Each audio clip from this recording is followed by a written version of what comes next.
kí wọ́n jẹ́ kí àwa náà ká rí ìfàní ọ̀nà yìí ti ń dààmú wa jù tí òjò bá dé àárí ọgbà kankan dá kódà nǹkan oko ń bàjẹ́ sóko nígbà tá a bá dé mọ́tò kù àwọn tí power garage àwọn làá máa bẹ̀ yí pẹ̀tọ̀ ẹ̀ dàpọ̀ ẹ̀ tó wà ràn wá lọ́wọ́ wọ́n wá já bí a bá já bómi bá dé omi ò gbé lọ ni. ìjọba gbà wá o òpópónà wa ti di páńpẹ́ ikú o àwọn ènìyàn jòkólù ọ̀yún níjọba ìbílẹ̀ mòrò ni wọ́n ń ké gbàjarè síjọba àwọn olùgbé agbègbè jòkólù ọ̀yún ní ìjọba ìbílẹ̀ mòrò nípínlẹ̀ kwara ni wọ́n ti ń rawọ́ ẹ̀bẹ̀ tí wọ́n sì ń ké gbàjarè síjọba lẹ́ka nípínlẹ̀ kwara yìí pé kí wọ́n jọ jàre kí wọ́n sì ju àánú wo àwọn nítorí pé ọjọ́ ti pẹ́ tí àwọn ti ń pariwo síjọba lórí òpópónà àwọn tó jẹ́ pé ó ti di páńpẹ́ kú tójó tẹrùn kò sígbà tí àwọn rí àlàáfíà ní òpópónà yìí lọ́jọ́ àìkú Sunday tí ṣe 30 oṣù kẹjọ ọdún 2025 yìí náà ni àwọn ènìyàn jòkólù ọ̀yún níjọba ìbílẹ̀ mòrò ni wọ́n ké gbàjarè síjọba tí gbogbo wọn tú jáde lọ́pọ̀ tó ìrọ̀kó tí wọ́n sì ń rawọ́ ẹ̀bẹ̀ síjọba pé wọ́n jọ jàre kí wọ́n bá ń ṣe òpópónà náà lára àwọn ìlú tó wà ní abẹ́ òpópónà ọ̀hún ni wọ́n ní ó ń lọ bíi 55 ìlú 45 ni wọ́n ní wọ́n wà ní abẹ́ òpópónà yìí tí wọ́n ń gba òpópónà yìí kọjá tó ì jẹ́ pé òbítíbitì èrò ló ń bẹ níbẹ̀ ṣùgbọ́n ṣá o wọ́n ní ọ̀nà ọ̀hún ló ti di páńpẹ́ kú báyìí tó jẹ́ pé àwọn kòtò gìrìwò àti òjò àtẹ̀rùn ni wọ́n ní bójò bá tẹ̀ ti rọ̀ báyìí àwọn ò níbì kankan lọ mọ́ àfi káwọn gbé ọkọ̀ àwọn kalẹ̀ bẹ́ẹ̀ làwọn kan sọ pé tó bá di pé àwọn ajínigbé tó máa wá sí òpópónà náà àwọn ò lè rí bí kankan ti sá lọ nítorí pé ọ̀nà náà ó bàjẹ́ kọjá àfaradà wọ́n ní lára àwọn ìlú tó wà lábẹ́ òpópónà yìí ni ọ̀yún amadi tẹpátán àjíà bako jòkólù àti bẹ́ẹ̀ bẹ́ẹ̀ lọ dógó lára àwọn ìlú tó wà nínú abẹ́ ọ̀nà yìí ni owódé àgbẹ̀dẹ ṣeré àti bẹ́ẹ̀ bẹ́ẹ̀ lọ wọ́n ní gbogbo àwọn ìlú yìí báwọn ṣe pọ̀ tó sì jẹ́ pé òbítíbitì ìbò làwọn máa ń dì lásìkò ìdìbò ṣùgbọ́n ṣá o lẹ́yìn ìdìbò àwọn kì í rí àǹfààní ìjọba àwọn kì í tí ì rí jẹ rárá wọ́n ti wá rawọ́ ẹ̀bẹ̀ tí gómìnà ìpínlẹ̀ kwara sẹ́nitọ̀ umar sodiq alága ìjọba ìbílẹ̀ mòrò ajá mariam wọ́n ti wá rawọ́ ẹ̀bẹ̀ sí wọn o àtàwọn aṣojú ní ilé aṣòfin àgbà àti kékeré ní ìlú àbújá wọ́n láwọn ń bẹ̀ wọ́n àwọn jọ jàre kí wọ́n jọ jàre o wọn ò sì ju àánú wo àwọn lára àwọn tó sọ̀rọ̀ tó bá àtòtọ́rẹ́ sọ̀rọ̀ òun náà ni àwọn mágàjí àti àwọn aláǹgbá ni wọ́n ṣe bẹ́ẹ̀ tí wọ́n bá àtòtọ́rẹ́ sọ̀rọ̀ tó fi mọ́ àwọn ọmọ ìlú àwọn alága ní agbègbè náà alága ọlọ́kadà ni alága ẹgbẹ́ típà ni gbogbo pátápátá tó fi mọ́ àwọn obìnrin ni wọ́n fi ẹ̀dùn ọkàn wọn hàn o wọ́n ní kíjọba kan jọ jàre káwọn bá wọn ṣe ọ̀nà yìí ní kíákà alhaji musa ayinde ó wà lára àwọn tó sọ̀rọ̀ níbi àpérò ìròyìn ọ̀hún alhaji isa àwẹ̀dá ó wà lára àwọn tó sọ̀rọ̀ báyìí ní gbogbo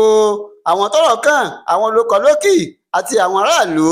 báyìí ni wọ́n rawọ́ ẹ̀bẹ̀ sí ìjọba pé kọjọ jàre kó bá wọn ṣe òpópónà yìí ní kíákíá kó sì jọ àánú wo àwọn ní kíákíá ẹjá gbọ́ ohun tí àwọn aráàlú ẹ̀yin náà gbọ́ ẹgbọ́n tí wọ́n fi ẹnu ara wọn sọ. ibi tí wọ́n ti ń ṣe wọ́n ṣe níbodè sáájú wọ́n ṣe ń jẹ́ bá àwọn àbàtì aláráyà yìí ọ̀dọ̀ olóòrù ti sùn láti èrè kankan. àárọ̀ ọ̀nàrẹ́bù wa house of rep Dr. Adamu Shaba constituency project wọ́n ṣe ọlọ́run bó ràn wọ́n lọ́wọ́ kó gbé wá bàtì alára àwọn òdì benefit ẹni tó ní àbàtì alára wa yìí. Then àárọ̀ chairman local government wa chairperson honourable executive chairman Mrs. Alhaja Mariam Abdulwasiu Omotayo Yèyé Mẹ̀sọ́ of Ṣàó land ọlọ́run bá yóò ràn wọ́n lọ́wọ́ wọ́n wá aṣojú ọ̀nà yìí. Kódà tó wá pé kó tó di pé wọ́n dà á lọ́dà tó wá pé gírèdì ni àtàwọn bíríìjì tó wà mẹ́ ọlọ́run fún ọ sí. His Excellency Governor Abdulrahman Abdulrazak to come to our aid in the construction of this road. There are many benefits, economic and social development from this road to the state's capital, Ilorin. And with the road, without the road, there are many of our farm products that are wasting at the farm. We are pleading to the state government. We call on our House of Representatives from Moro local government to come to our aid. Nítorí pé nígbà tá a bá rí gbé débi tó yẹ ká pààkì sí, we are using this great opportunity to plead to the state. ṣe granite ó tún ràn wá lọ́wọ́ láti pàtí bẹ̀líṣì ti kú àti ẹ̀rí ọgbà kankan dá sí agbára wa ọ̀ka. Ìlú tí a sì wá yìí wọ́n bẹ̀rẹ̀ láti Ọ̀yún títí tó Dólóoru, ìletò tó wà ń bẹ̀ ó tó nǹkan bíi 15 àbí jù bẹ́ẹ̀ lọ. Nínú wọn ni Àjíà wà, nínú wọn ni Tẹ̀pátá wà, nínú wọn ni Àmàdí wà, nínú wọn ni Jòkólù wà, nínú wọn ni Gbogbo wà, nínú wọn ni Kíríbì wà, nínú wọn ni Kídàjé wà, nínú wọn ni Másákọ́rẹ́ wà, nínú wọn ni Sàwólé wà, nínú wọn ni Olóòrì wà, Ògúnlógbó, Òwòdè bẹ́ẹ̀ bẹ́ẹ̀ lọ. Kéde Olóoru, gbogbo ìlú wọ̀nyí ni wọ́n sì dìbò, gbogbo ìlú wọ̀nyí ni wọ́n dìbò. Wàláì ẹ dákun abẹ Abdulrahman Abdulrazak ipò tí wọ́n wà lónìí Ọlọ́run ó gbé wọn jù bẹ́ẹ̀ lọ kí wọ́n jẹ́ kí àwa náà ká rí ìfàní ọ̀nà yìí tí ń dààmú wa jù tí òjò bá dé àárí ọgbà kankan dá kódà nǹkan oko ń bàjẹ́ sóko nígbà tá a bá rí mọ́tò kú àwọn tí pa garage àwọn làá máa bẹ̀ yí pé tọ̀ ẹ dákun ẹ tún wá ràn wá lọ́wọ́ wọ́n wá já bí a bá já bómi bá dé omi ò gbé lọ ni. Ẹ dákun abẹ ìjọba gbogbo àwọn ọ̀nàrẹ́bù wa abẹ wọn àwọn sẹ́nitọ̀ wa abẹ wọn fún wọn dákun fún ojú àánú sí wa wàhálà ń bẹ ní ojú ọ̀nà yìí fún wa ọlọ́mọdé kára burú láyé wọn ń jiyàn gbé kò síbi lẹ́yìn fẹ́ họ lọ ojú ọ̀nà ọ̀dà mọ́tò tí ń lọ bẹ̀ ó níwọ̀n tí kò lè sáré ma fún ọ dákun lọ Ọlọ́run. sí ojú ọ̀nà yìí kó lè jẹ́ rírìn fún wa ọ̀pọ̀lọpọ̀ ìgbà tí òjò bá rọ̀ àwọn àgbẹ̀ tán ń dáko sí ọ̀nà bí ọ̀pọ̀lọpọ̀ wọ́n ti nígbà kan tó yẹ pé tí wọ́n ń wa ànámọ́ kalẹ̀ nínú òjò padà dé mọ́tò kún ó padà bàjẹ́ síbẹ̀ tó sì dé bá wọn tó dákun ràn wá lọ́wọ́ a dúpẹ́ lọ́wọ́ Governor Abdulrahman Abdulrazak. We are going to be the second. We know our impact in your election that make you to be the chairman of the local government. We are calling on you at this moment to come to our aid. Thank you. ọ̀nà yìí jẹ́ ọ̀nà tó ṣe pàtàkì púpọ̀ jù fún àwa tí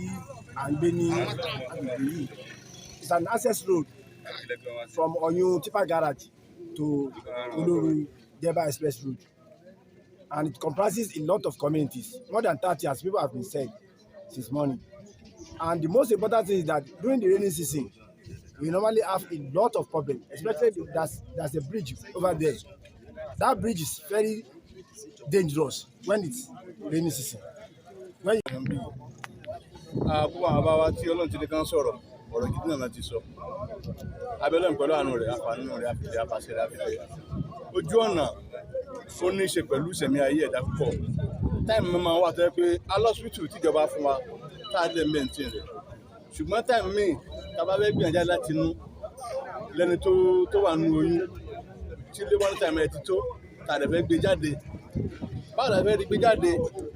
ọ̀kadà ríbi kọjá mọ́tò ríbi kọjá pẹ̀lú ìṣòro ẹni tó wà nínú oyún tá a lè fẹ́ gbé lọ sọ́sibítù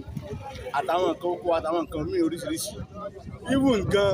tá a bá rí ìṣẹ̀lẹ̀ kan tó bá ṣẹlẹ̀ bóyá àwọn olè jà wá tá a bá la fẹ́ lé kọ̀sọ́nà àwọn dẹ̀ tí ẹ́sọ́ àti wọn bí táwọn máa gbà láti lè kọjá lọ ojú ọ̀nà ní í ṣe pẹ̀lú ìṣẹ̀mí ayé ẹ̀dá abẹ́lẹ́ pẹ̀lú àánú rẹ̀ abínísọ́bí ọlá rẹ̀ àfibẹ́ afàṣẹ rẹ̀ àfibẹ́ àwọn tí wọ́n gbélé kalẹ̀ láti pé káwọn fi ṣe ìrànlọ́wọ́ fún wa Ọlọ́run dúró tí Ọlọ́run ràn yín lọ́wọ́ ṣùgbọ́n àwọn fásitì Ọ̀yọ́ state bákan náà gba àwọn tá ń jẹ́ ọ̀nàrẹ́bù wa tá a yàn tó kọ́dà afẹ́ mọ́nà ju orúkọ ọ̀nàrẹ́bù wa mọ́ torí pé àrùmọ́ ní constituency wa ń bì adẹ̀ nídìí wọn gbọ́n náà àjọ ń jìyà ọ̀nà yìí tẹ́lẹ̀tẹ́lẹ̀ pẹ̀lú àwọn ìṣòro tá a ní ṣùgbọ́n àárọ̀ pọ̀lọpọ̀ ọmọ àwọn abẹ́lẹ̀ pẹ̀lú àánú rẹ̀ àfàṣẹ rẹ̀ àfi jẹ́ kọ́lọ̀ nǹkan bá wa darí ẹ̀mí wọn síbí ìjọba fẹ́ dà kánà wa lọ́wọ́ nítorí pọ̀lọpọ̀ nǹkan tó gbé síbí tó ń jẹ́ nǹkan tó wúlò even tó bá fẹ́ kó àwọn latrice granite gbogbo àwọn yẹ̀pẹ̀ tó ń lò fún àwọn ojú ọ̀nà láàrin ìgboro tó fi ṣe gbogbo àwọn bíríìjì tó fi ṣe gbogbo àwọn foríṣiríṣi ọ̀dọ̀ wa bìnrin ti ń kó so ojú ọ̀nà wa dẹ̀ náà ṣe yìí ó dẹ̀ tó máa dásìkò ìjọba tó níbi ojú ọ̀nà wa yìí kájọ tó lọ káwọn àwọn lọ́wọ́ ọlọ́run ràn àwọn náà lọ́wọ́ ọlọ́run àdójọ pẹ̀lú ògbótọ́lọ́. ọ̀yún mọ́ jòkólù ó já sólóoru ẹ dákun ẹ bá wa náà ṣe àròyìn lórúkọ ọlọ́run abẹ̀yìn ẹ bá wa ṣe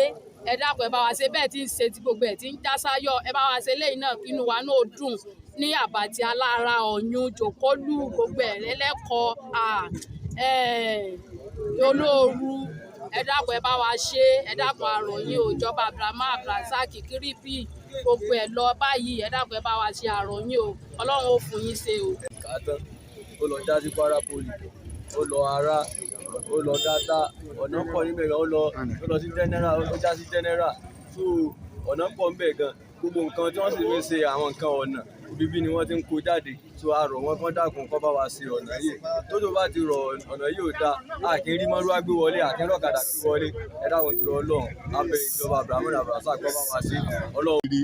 gbogbo àwọn ọmọ tí wọ́n ní ọkọ̀ èdè bí irú wa báwọn yìí náà kò sí ẹni tó rí mọ́tò rẹ̀ gbé wọlé bí òjò bá ti rọ̀ báyìí gbogbo wọn à ń kó sí etí odò ní àádọ́bù mọ́tò wa sí ti gbogbo àgbà ọlọ́dẹ tí ọ̀nà wa yìí náà wọ́n ti ń kó ọrọ̀ ajé jù gbogbo gádà tí wọ́n ń ṣe títì ní gbogbo nǹkan tí wọ́n ń ṣe ọ̀nà wa yìí náà wọ́n ti wá ń kó fílì tí wọ́n ń ṣe gbogbo ẹ̀ níjọba ti dè báyìí àwọn onítìpà náà wọ́n ń gbé lé lérí àwa là ń fìlì ẹnu tí ipa tiwa náà kátà ń ṣe níbẹ̀ ẹ dákun torí t'Ọlọ́run a rọ̀ yín lórúkọ Ọlọ́run àti tànábì wa Muhammad gbogbo àwọn tí ọba kan gọ́vnà ni sẹ́nítọ̀ ni gbogbo yẹn dákun ẹ wá ràn wá lọ́wọ́ torí t'Ọlọ́run ọ̀nà yìí òun náà ló líkì sí olóoru gbogbo àwọn ìlú pọ̀ mbẹ́ àwọn mẹ́gàn ní dúkìá lọ́nà wáyà yìí níbi tí wọ́n ń pàtì gbogbo orú àwọn tó já kúrò lẹ́yìn wa náà tí wọ́n ń ṣiṣẹ́ mbẹ́ tí wọ́n ń ṣe wá sẹ́yìn àárí wọn mọ́ látàrí fìtínà ọ̀nà yìí ẹ dákun ẹ ràn wá lọ́wọ́ nítorí t'Ọlọ́run àti tànábì wa Muhammad. wọ́n wá ní ìwé yín ni bí gómìnà ni ò sí lé bí gómìnà bá ti dé nísìnyí wọ́n sáyìn rẹ̀ ni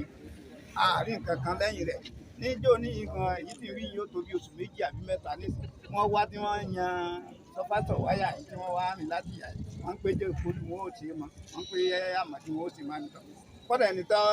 a yàn tí wọ́n tí wọ́n rìn lọ yàn fi dé àjíà pẹ̀tọ̀ wọ́n bá tiẹ̀ bá wa ṣe dé yànnà àjíà àròmí àrẹ́gẹ̀ mọ́ wọ́n dákun tó lọ lọ́ọ̀ tí wọ́n là wá ń ṣe